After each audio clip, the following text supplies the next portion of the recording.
O silêncio do necrotério de Roma em 1938 era denso, quase palpável, quebrado apenas pelo suave borbulhar do éter e pelo som abafado de tecidos molhados.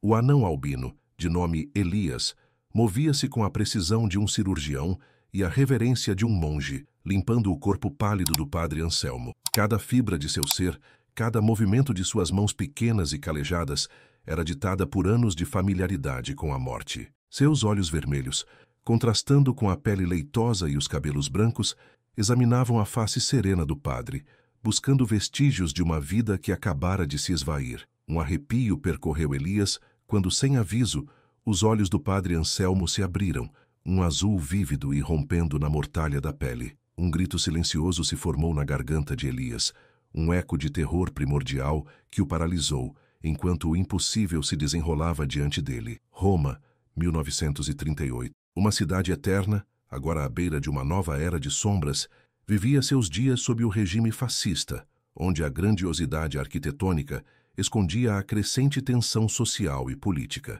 É neste cenário de contrastes que encontramos Elias, um homem à margem, cuja condição de anão albino o condenou a uma vida de isolamento e preconceito. Órfão, ele cresceu sob os cuidados do hospício da igreja, onde seu único refúgio e sustento se tornou o trabalho no necrotério. Ali entre os mortos, Elias encontrava uma paz que a sociedade dos vivos lhe negava. Seu mundo era um ciclo sombrio e previsível de preparar corpos, limpar macas e testemunhar o fim. Ele ansiava por aceitação, por um propósito além do que lhe fora imposto, mas seu medo de ser visto apenas como uma aberração o mantinha em um cativeiro autoimposto. A visão daqueles olhos abertos, no entanto, quebrou a previsibilidade de sua existência, introduzindo um mistério que desafiava sua fé, sua lógica e seu senso de lugar no mundo. O que poderia significar aquele despertar? E por que ele, Elias, havia sido o único a testemunhar o impossível?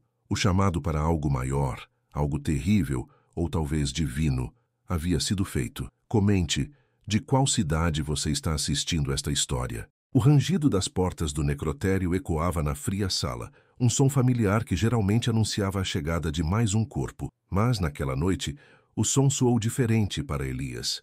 Havia um burburinho abafado de vozes e o arrastar de botas pesadas, incomum para a quietude habitual.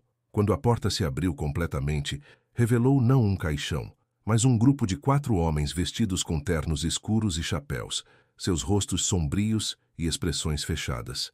Eram homens da polícia secreta de Mussolini, a Óvira, e no centro deles, carregado por 2 guardas, estava um 5º homem, visivelmente debilitado e com um rosário apertado nas mãos trêmulas. Era o padre Vincenzo, um jovem sacerdote conhecido por suas pregações fervorosas contra a guerra e a opressão. Elias, invisível na penumbra, observou a cena se desenrolar. O chefe da Óvra, um homem corpulento com um bigode fino e olhos cortantes, ordenou que o padre Vincenzo fosse colocado na maca ao lado do padre Anselmo, cujo corpo Elias havia preparado. Um calafrio percorreu a espinha de Elias. Ele sabia o que aquilo significava. Vincenzo não estava ali para ser velado, mas para ser silenciado. A brutalidade velada naqueles olhos frios era inconfundível. Elias sentiu o sangue gelar nas veias, não só pelo terror da cena, mas por um estranho pressentimento. Enquanto os agentes da Óvra se preparavam para o ato final, o padre Vincenzo ergueu o olhar, e seus olhos, cheios de uma mistura de medo e resignação, cruzaram os de Elias. Naquele instante, algo indizível passou entre eles. Um reconhecimento, talvez, ou um pedido silencioso de ajuda. O padre Vincenzo, com um esforço sobre-humano, sussurrou apenas 2 palavras: o livro. Antes que Elias pudesse processar o significado, o chefe da Óvra fez um sinal, e o padre foi rapidamente despachado. A cena, rápida e brutal, deixou um rastro de choque em Elias. A visão do padre Vincenzo, com aqueles olhos suplicantes, atormentava Elias. O corpo do jovem padre agora jazia na mesma mesa onde o padre Anselmo, o homem que abrira os olhos, havia repousado. O livro, a palavra ecoava na mente de Elias, um enigma sussurrado na hora da morte. Era um chamado, um convite inesperado para um mundo que ele sempre evitou, um mundo de perigo e mistério que se estendia muito além das paredes de seu necrotério. A curiosidade e um senso de dever, estranhos a ele, começaram a fermentar. Ele sentia que precisava agir, não apenas pelo padre, mas por algo que transcenderia sua própria existência. A jornada silenciosa e perigosa havia começado. Nos dias seguintes, a palavra "o livro" tornou-se um tormento silencioso para Elias. Ele vasculhava o necrotério, cada canto e fresta, em busca de qualquer pista que pudesse ter sido deixada pelos padres. Seu trabalho, antes uma rotina mecânica, transformou-se em uma obsessão.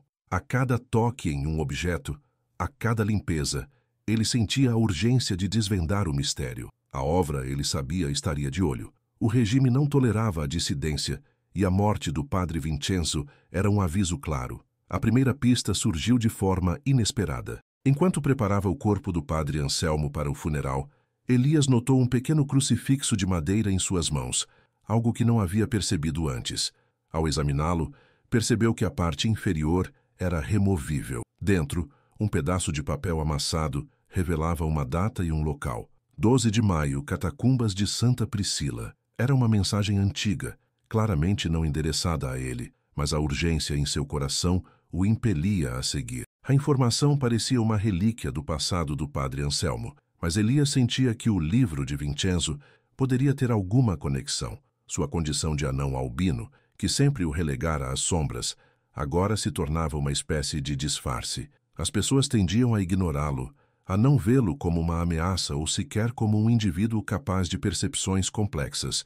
Isso lhe dava uma vantagem, uma invisibilidade que ele nunca soubera apreciar. Na noite marcada, sob o manto pesado de uma Roma adormecida, Elias dirigiu-se às catacumbas. O local era um labirinto de corredores escuros e úmidos, um cemitério subterrâneo que parecia respirar a história e os segredos da cidade. A cada passo, o medo de ser descoberto pela obra ou de se perder na escuridão era tangível. Ele se sentia pequeno e vulnerável, um rato em um labirinto, mas a imagem dos olhos suplicantes do padre Vincenzo o impulsionava. Enquanto explorava as galerias, uma figura emergiu das sombras, assustando Elias.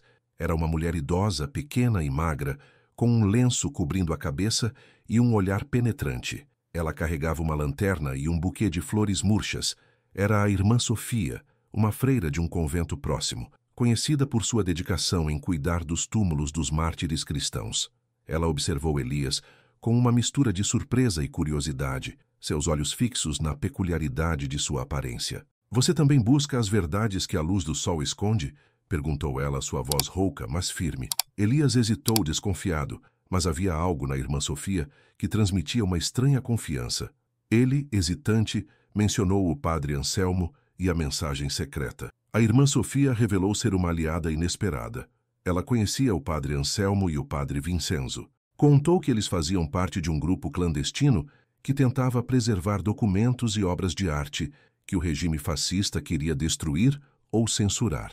Eles acreditavam que a verdade era um tesouro a ser protegido, mesmo que isso custasse a vida, ela explicou. O livro era um diário do padre Anselmo. Ele registrava tudo, os crimes do regime, as heresias, os nomes dos mártires.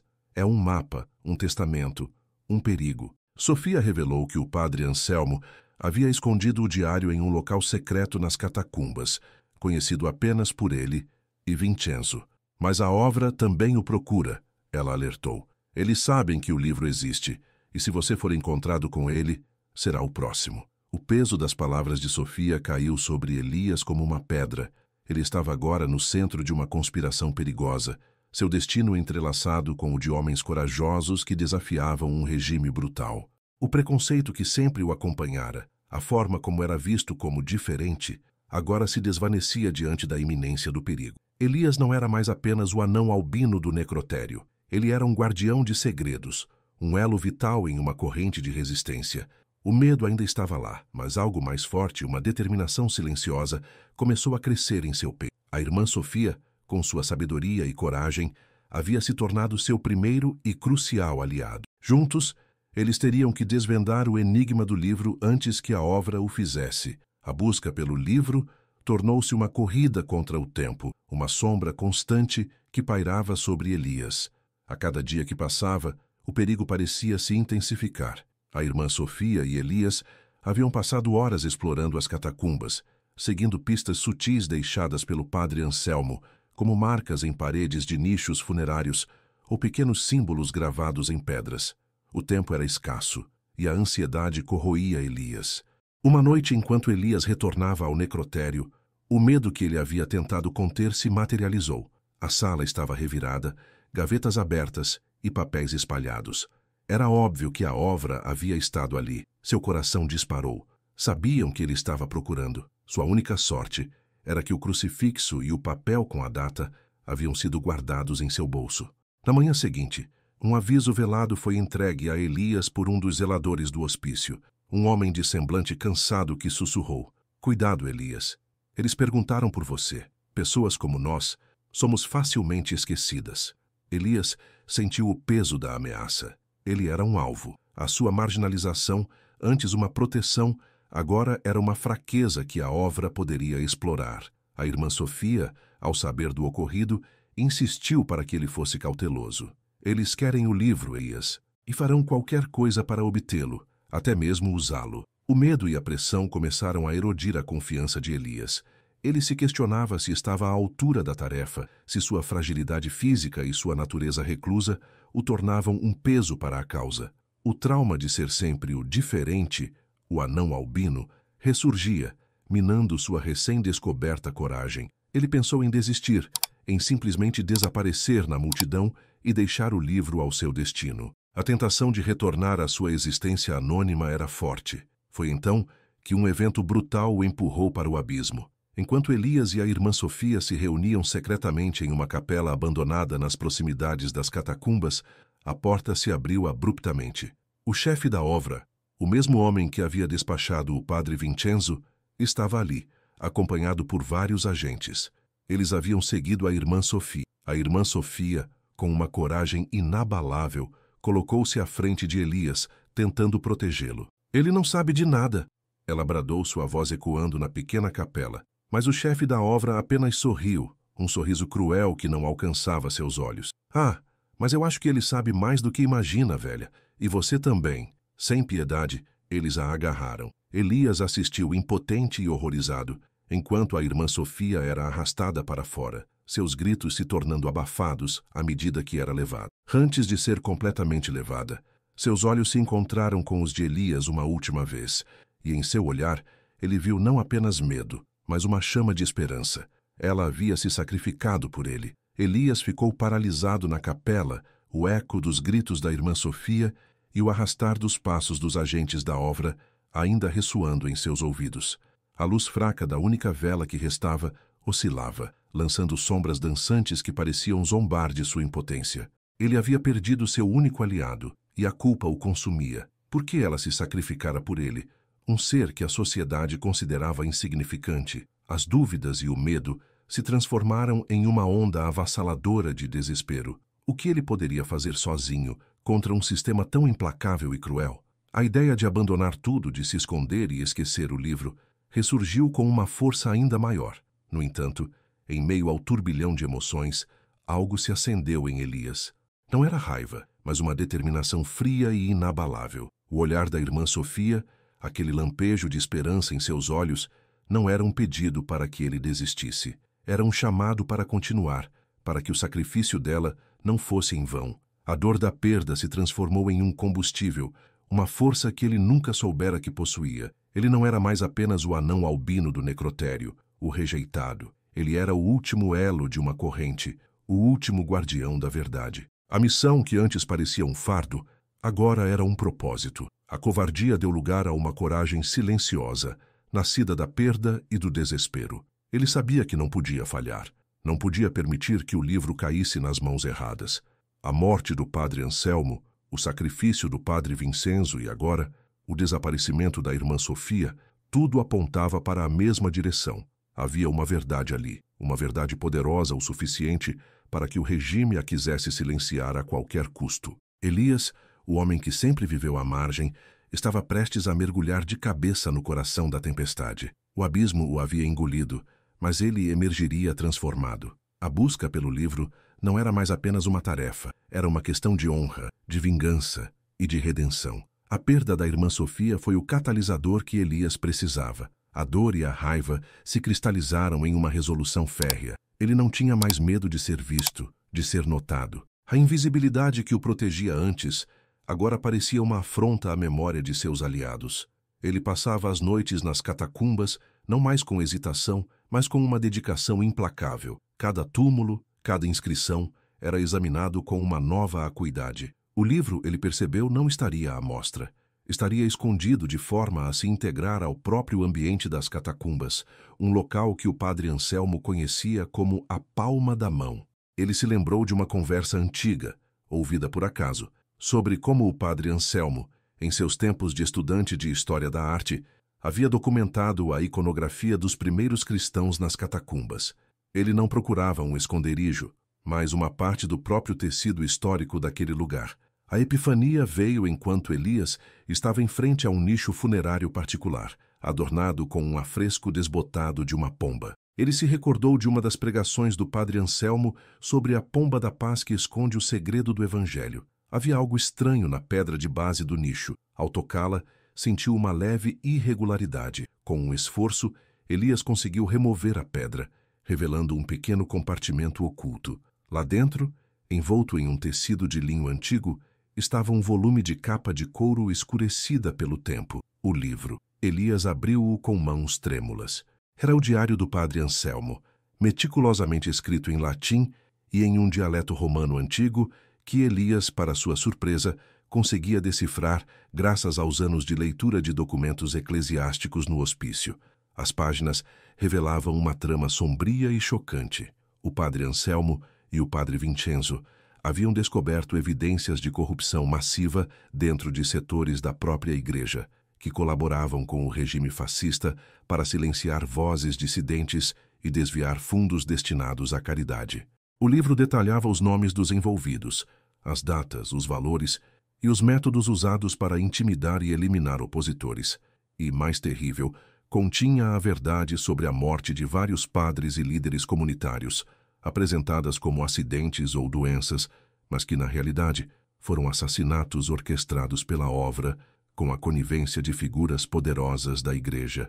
A maior revelação, e o motivo pelo qual o padre Anselmo havia aberto os olhos, era que ele não havia morrido de causas naturais. Havia sido envenenado, e o livro continha a confissão de um seminarista arrependido que testemunhou o ato, e o nome do mandante era um cardeal influente, uma figura pública respeitada que usava sua posição para fortalecer o regime e silenciar qualquer um que ousasse expor a verdade. O padre Anselmo havia morrido para proteger o livro e, ao abrir os olhos, seu último ato foi guiar Elias à sua descoberta. O padre Vincenzo, ao sussurrar o livro, estava implorando para que Elias continuasse o trabalho que custou a vida de Anselmo. A revelação foi um golpe devastador, mas também libertador. A inocência de Elias, sua visão simplista do mundo, desmoronou, mas deu lugar a uma clareza inabalável. O preconceito que ele sofrera a vida toda empalideceu diante da hipocrisia e da maldade que o livro expunha. Elias sentiu uma fúria fria. Ele não era mais um mero espectador, mas um protagonista. Com o livro seguro, Elias sabia o que tinha que fazer. A verdade precisava vir à tona, não apenas para honrar os mortos, mas para salvar os vivos. Sua pequena estatura e sua aparência singular, antes fontes de vergonha, tornaram-se seu escudo e sua espada. Ninguém suspeitaria do anão albino do necrotério. A transformação estava completa. De um homem à margem, Elias se tornara o guardião de uma verdade perigosa, pronto para enfrentar um inimigo que parecia invencível. Com o livro em suas mãos, Elias sentia o peso não apenas do volume, mas da responsabilidade que ele carregava. Ele sabia que a verdade contida naquelas páginas era uma bomba que poderia explodir nos alicerces da igreja e do regime fascista. A questão não era mais se revelaria, mas como e para quem. O chefe da Ovra, o cardeal corrupto e todos os envolvidos jamais esperariam que a informação viesse do anão albino do necrotério. Elias passou dias estudando o livro, memorizando nomes, datas e eventos. Sua mente, antes focada na rotina dos mortos, agora trabalhava com a precisão de um estrategista. Ele sabia que não poderia simplesmente entregar o diário a qualquer um. A Ovra tinha olhos e ouvidos em todos os lugares. Ele precisava de um plano, de uma estratégia que garantisse que a verdade viesse à tona sem que ele próprio se tornasse mais uma vítima.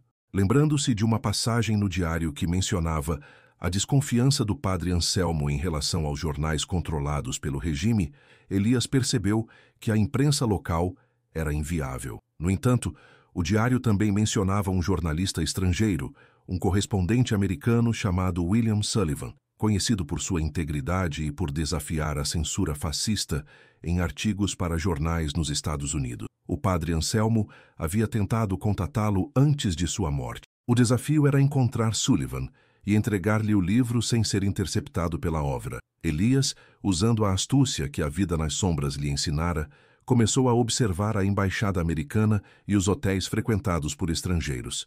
Dias se passaram em vigilância silenciosa, com Elias disfarçado entre a multidão, usando seu aspecto peculiar para se misturar e, paradoxalmente, passar despercebido. Ele notou um homem alto de cabelos grisalhos e óculos que se encaixava na descrição de Sullivan, entrando e saindo de um café específico todas as manhãs. Na manhã decisiva, Elias esperou do lado de fora do café. Quando Sullivan saiu, Elias o interceptou em uma rua lateral menos movimentada. "Senhor Sullivan", Elias sussurrou, sua voz baixa e urgente. "Tenho algo que o padre Anselmo queria que você tivesse.